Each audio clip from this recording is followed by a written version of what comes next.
Hi అండి, welcome to దొడ్డాస్ kitchen.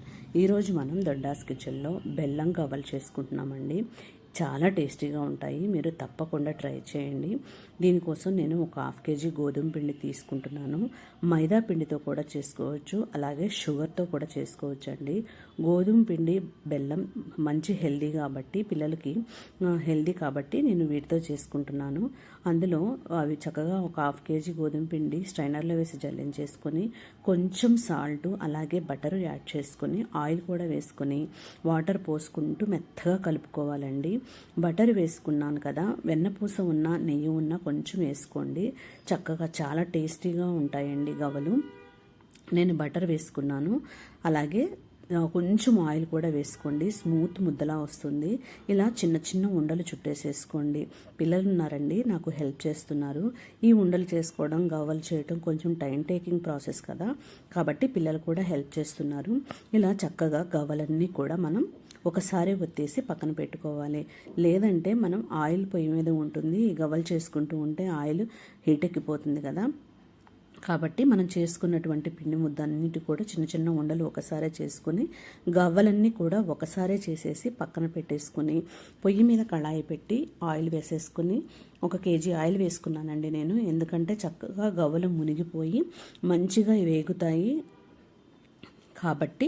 ఇలాగా చక్కగా గవ్వలన్నీ వేసేసుకొని గోల్డెన్ బ్రౌన్ కలర్ వచ్చే వరకు వేయించుకోవాలండి. మరి లేత రంగు వచ్చినప్పుడు తీసేయకూడదు, ఎందుకంటే గవ్వలు మెత్తగా ఉంటాయి.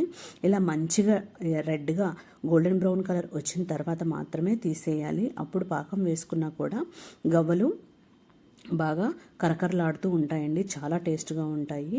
ఇప్పుడు 1/2 kg గోధుమ పిండికి 1/2 kg బెల్లం పడుతుందండి. మంచిగా కరెక్ట్గా సరిపోతుంది మెజర్మెంట్స్. ఇలా మీరు ఒక 1/2 kg బెల్లాన్ని ఇలా చక్కగా తురిమేసుకోండి. బెల్లం ఇలా దంచుకొని వేసుకునే దానికంటే కూడా ఇలా తురుముకొని వేసుకుంటే త్వరగా కరిగిపోతుందండి. కొంచెం ఒక టీ గ్లాస్తో గ్లాస్ వాటర్ వేసేసుకుంటే బెల్లం పొయ్యి మీద పెట్టేసుకుని 1 గ్లాస్ వాటర్ పోసేసుకొని బాగా కలుపుకోవాలి. అలాగే ఒక 7-8 ఇలాచీ కూడా దంచి వేసుకుంటే చాలా టేస్ట్గా ఉంటుందండి పాకంలో. ఇలా మొత్తం దంచేసుకుని పాకంలో వేసుకుని బాగా కలుపుకొని, బెల్లం తీగ పాకం వచ్చిన తర్వాత స్టవ్ ఆఫ్ చేసేసుకుని, ఇప్పుడు ఈ పాకం వేడిగా ఉన్నప్పుడే గవ్వల్లో వేసేసుకోవాలి. ఇలా గవ్వల్లో మొత్తానికి కూడా పోసేసుకోవాలండి. తర్వాత మొత్తం వీటిని గవ్వలన్నిటికీ కూడా పాకం అంటేలాగా బాగా కలుపుకోవాలి. ఇలా కలుపుకుని బాగా ఆరనివ్వాలండి. వేడి మీద శుద్ధగా ఉంటాయి. చక్కగా ఆరిపోయాయంటే విడివిడిగా చక్కగా వస్తాయి, చాలా టేస్ట్గా ఉంటాయి. మీరు తప్పకుండా ట్రై చేసి మీకు ఎలా వచ్చిందో నాకు కామెంట్ చేయండి. మన ఛానల్ని సబ్స్క్రైబ్ చేసుకోండి. Thank you.